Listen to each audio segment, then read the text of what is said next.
thing about imagination is that if you want to accomplish something and you first have the foundation and you believe you can do it, and then you are using your imagination and you're seeing the outcome that you want, you're going to start to get charged up. But if you really want to get supercharged, if you really want to do something really impossible, if you want to take whatever that is, impossible challenges that you're having to deal with, and shatter it, if you want to climb that really high wall that feels impossible to climb, or you want to just throw off those labels that people have put on you, see it in your mind. And here's the real secret. This is the real secret. See it in your mind first, and number two, feel it in your soul. And when I say feel it, I mean feel the outcome.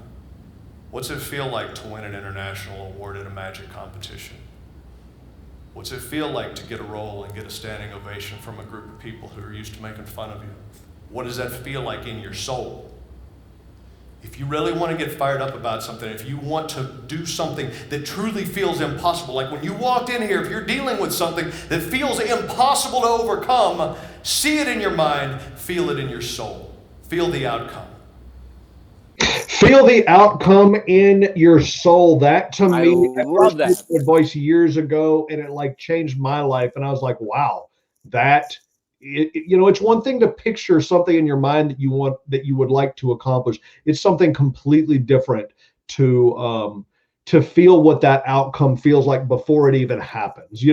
There's the idea that some people believe that you can manifest these things to come into reality, and that may be the case. I'm not going to debate whether it is or whether it's not. But what I do know for a fact is that when you feel the outcome that you are wanting to achieve, it automatically charges you up, and I think it makes you naturally take steps that you may not take otherwise. Like the things that you may not like doing, the things that you may just have a hard time forcing yourself to do, those things become a little bit easier when you are feeling the outcome and seeing the outcome of what you're trying to achieve as if it has already happened. So the things that we focus on our imagination are the things that become real in our lives. So Nathan, you actually said early in the conversation that you wanted to entertain people so much,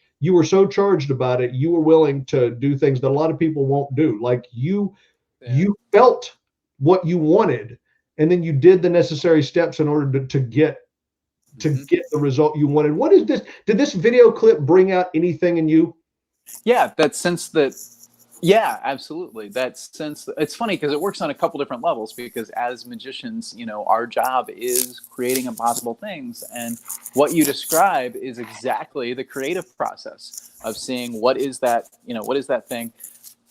In my own life, my own career, it was seeing it as if I had no other option. It was very important to me to not have a fallback plan, to not have a plan B, that this is what I was doing.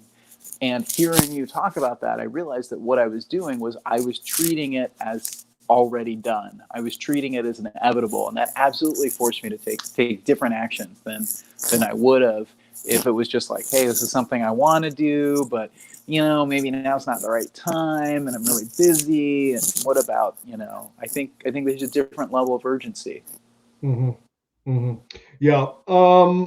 No, there's no question. I will go ahead and say that I wrote my program is what I basically teach about in my program is called the Live Big system, and the big stands for something, and the I in big stands for imagination. And if that clip spoke to you and you want to get the Live Big system, I wrote it up absolutely free. It's on my website, so you guys can check out jasonmichaelsmagic.com.